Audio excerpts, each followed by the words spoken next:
On a dark March night in 1989, the unthinkable happened in one of the world's most pristine marine environments. A colossal vessel carrying enough oil to fuel a small nation veered catastrophically off course. What followed would scar a wilderness and forever change our understanding of maritime disaster. This was Prince William Sound, Alaska, a breathtaking expanse of fjords, glaciers, and islands teeming with life. Home to sea otters, bald eagles, humpback whales, and a vibrant fishing industry. It was a sanctuary, fragile and irreplaceable. The vessel was the Exxon Valdez, a supertanker over 1,000 feet long capable of carrying 53 million gallons of crude oil. On March 23, 1989, she departed Valdez, Alaska, laden with her black cargo, bound for Long Beach, California. The planned route took her through the well-marked shipping lanes of Prince William Sound. But that night, something went terribly wrong. The ship's captain had left the bridge, leaving the third mate in charge, who, crucially,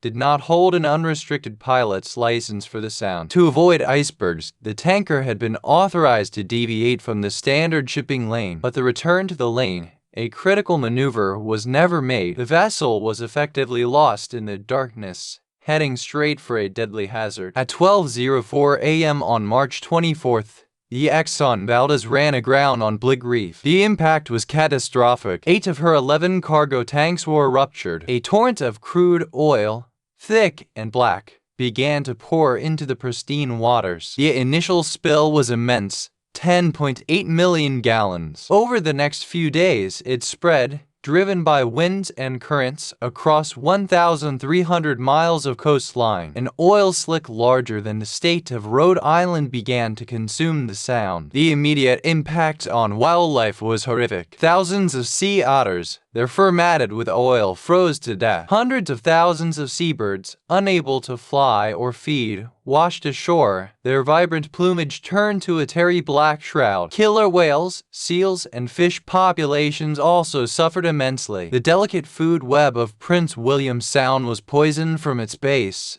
threatening species at every level. It was an ecological nightmare unfolding in real time. The cleanup efforts were massive but tragically slow and often ineffective. Remoteness, severe weather, and a lack of preparedness hampered the response. High-pressure hoses, absorbent booms, and manual labor were deployed, but much of the oil persisted. Years later, pockets of oil, trapped beneath rocks and gravel, could still be found. Scientists discovered that the oil, far from dissipating, was slowly leaching into the environment, continuing its insidious work on marine life. The human cost was equally devastating. The vibrant fishing communities dependent on the Sound's bounty saw their livelihoods vanish overnight. Generations of tradition and prosperity were shattered, replaced by uncertainty and despair. Investigations quickly pointed to human error. The third mate's lack of proper licensing, coupled with the captain's absence and alleged impairment,